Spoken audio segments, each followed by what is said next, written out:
Well, we are journeying through life this month of January 2021. The events of 2020 are behind us, and many of us are very grateful for that, knowing that there were a few bumps in the road that we didn't really expect. And so I've chosen as our topic this morning, what awaits around the bend on this journey of life. We really don't know what waits around the bend, but we can know what we have packed to take with us on our journey. And I'm not talking about the stuff that we have, the items, the things, the material things. I'm talking about the things that we are taking on this journey as respects our attitudes, our expectancies. What type of things are those have we packed for ourselves in preparation of what we will find around the bend? To me, when we look at life, if we have the expectancy, the anticipation of eagerness, of joy, of awe, of curiosity, how much more of life do we really see then if we have otherwise packed, so to speak, brought with us negativity, questions, doubts, fears? Remember that life reflects back to us what we put out. And so we want to pack that things that are the mental things, the emotional things that will support us on this journey. So, as we all know, our primary substance is spirit. Everything. That primary substance is in everything as everything. And yes, it shows up in a form or in a manifestation. But our primary substance is spirit, unseen realm. And so we call this God, love, substance, source, whatever, creative, divine, manifest, divine ideas. All of that is what we are in expression. Everything is. And yet we have been placed on this earth plane with free will, with the ability to make our own choices. We are not puppets of the divine. And so I like to go back to one of the most simple teachings that our religious science has given us.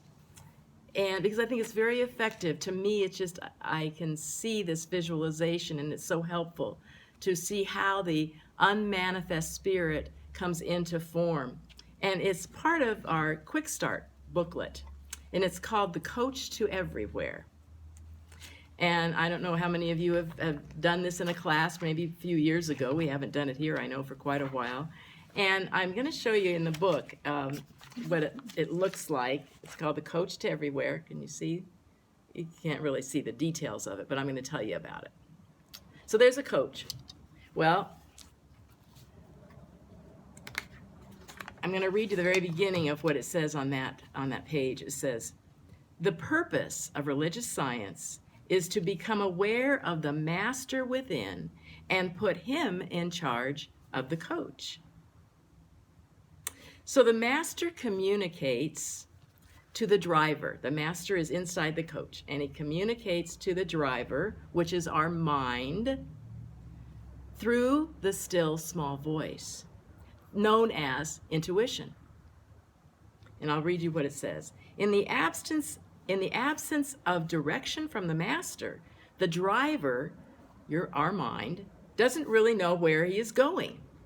He only knows he wants to get there fast. And so he whips the horse, our emotions, into a frenzy. Note the driver directs the horse with the reins of imagination, which is a more positive form of communication than the voice. So we have this still small voice, this master within us, that is directing the driver, which is our mind. And our mind is directing our emotions, which is the horse of the emotions. That has a direct connection to the coach, our physical form, through the harness. There's a harness that goes from the horse directly to the coach. If the horse, our emotions, is always out of control, and the driver, our mind, is constantly off the road, roaring across the rough terrain, the wear and tear will soon destroy the coach, which is the body. The purpose of religious science is to become aware of the master within and put him in charge of the coach, to put him in charge of our body. And so what we want to do is to remember to go back to that master within and let that master, through intuition, give our thoughts the way it wants to go, the path that it wants to take. But we have a choice. We can either listen to that master, or we can think that we just have to do it ourselves and whip our emotions into all sorts of frenzy and end up having an evidence of some sort of manifestation of something in our body that's not what we really are. It's not whole, complete, and perfect. That's the experience we get to do. So as we navigate through this journey of life, I think it's best that we acknowledge that there is a guide within that knows better than we do. I have a calendar that I put up here recently, and on the very top of it, every month, it's got a little quote, just a tiny little quote. And this month, the quote is from Ralph Waldo Emerson. It says, "All life is an experiment. The more experiments you make, the better." And when I think about that, I think the more experiments you make, the better. Life is just all one experiment after another. And to me, when I look at that or think about that, it just removes the angst of what happens in life. It's an experiment. The more I do, the better it is. How many times did Edison try to, make the light bulb and, quote, fail? No, he just found more ways that it didn't work. And so that we can recognize, if we look at life as an experiment, what kind of attitude do we take with us? If you look at it that way, what attitude would you have? This is an experiment. Well, I wonder. I'm in awe. I don't really know. I'm curious as to what will happen, and open for whatever it is. The Father within knows our very need before we do. Joel Goldsmith and Eileen Cady both say, don't go to God to ask for specific things that you need in life. God knows what you need. God provides for you what you need. The only thing you should be going to God for, to ask him what you could have, is more awareness of his presence, a more awareness of this divine presence within us. That's the only thing that we can ask for, to ask for the experience, the feeling of this divine energy that lets it flow through us. I wanted to share with you one of Eileen Cady's readings.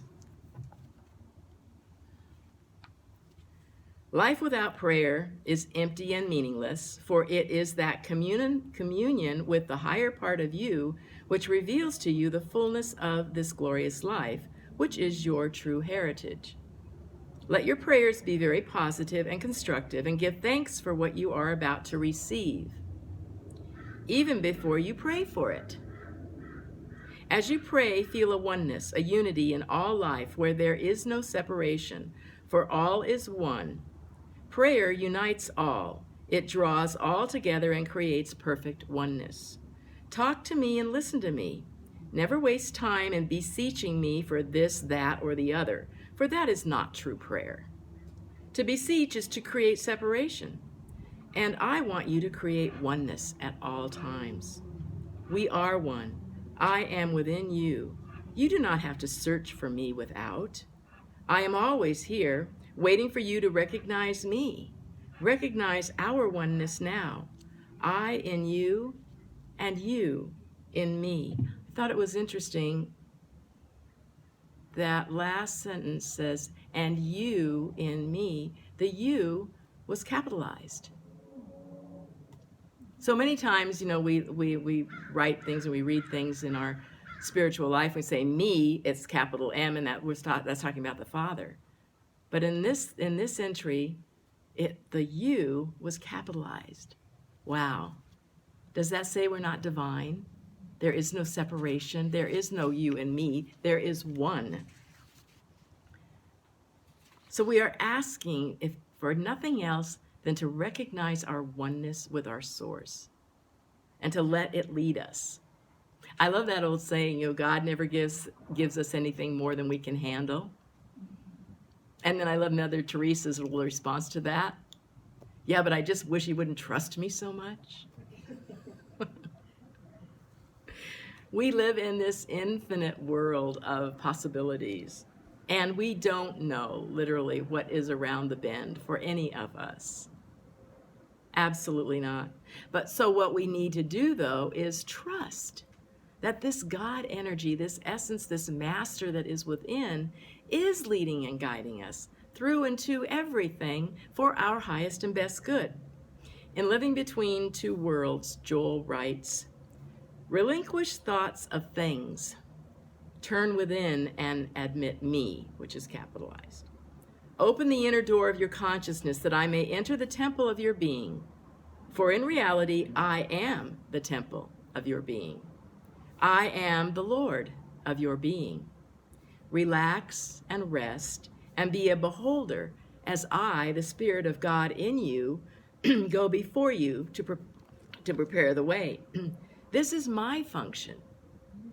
For this purpose I have planted the seed of myself within you. For this purpose I have breathed my life into you. So our human self, if we allow the divinity within us to lead and guide us, it's always going to be for the highest and best good. To have that air of expectancy.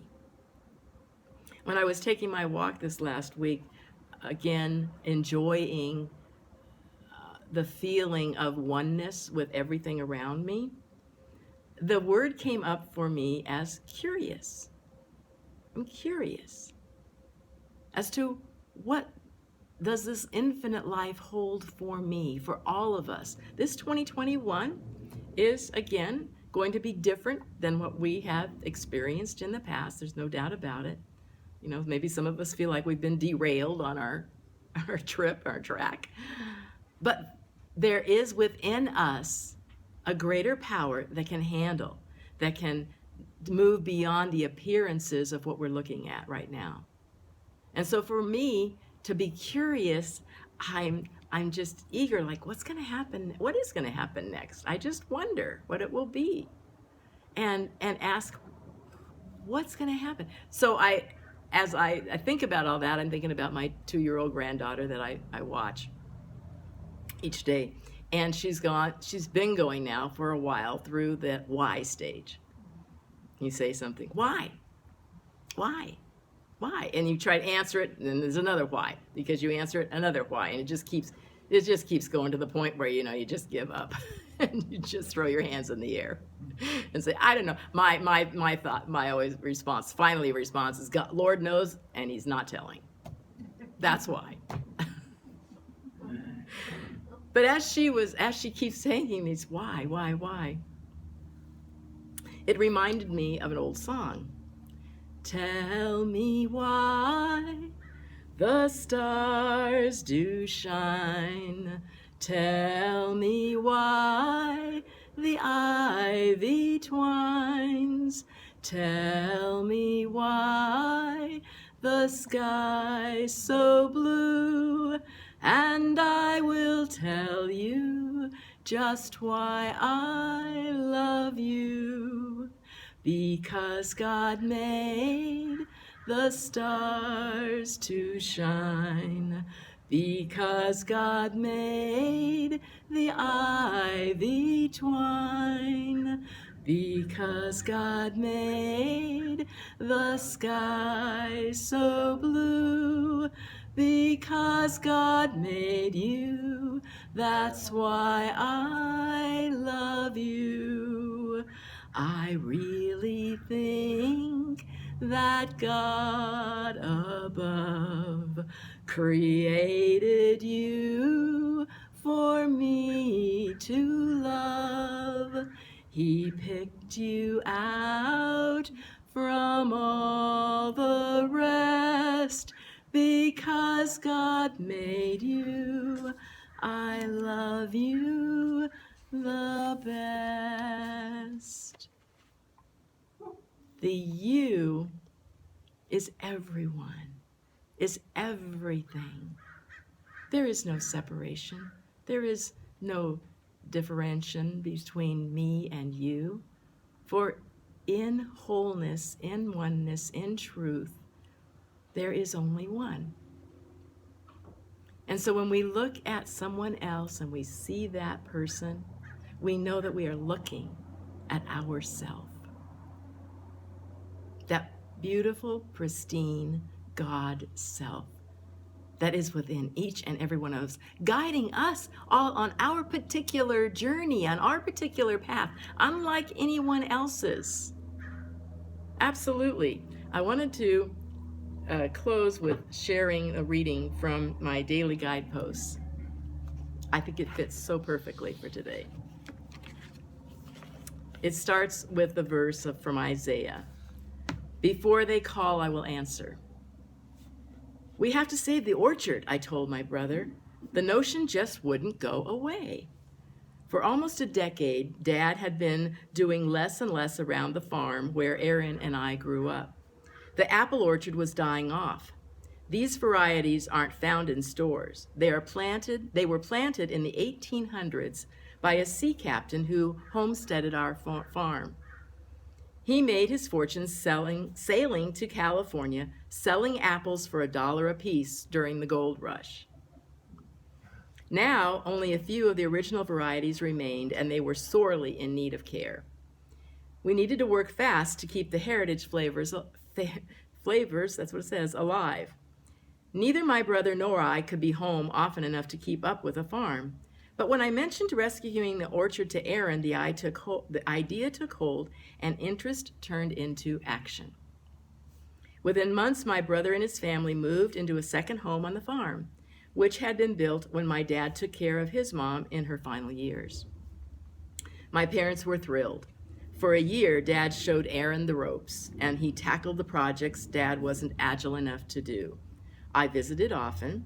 The farm was reborn. New trees grew from seeds and starts. And then we discovered the real reason why God orchestrated Aaron's move. Dad had always taken care of himself with nutrition and vitamins, was taken ill. As the next week played out, it became vividly clear that Dad had brought Aaron's family there at the exact time, specifically for the final care of Dad. Lord, long before we knew, you know, faith is following your will without question. You alone know what's around the corner. Written by Erica Benson.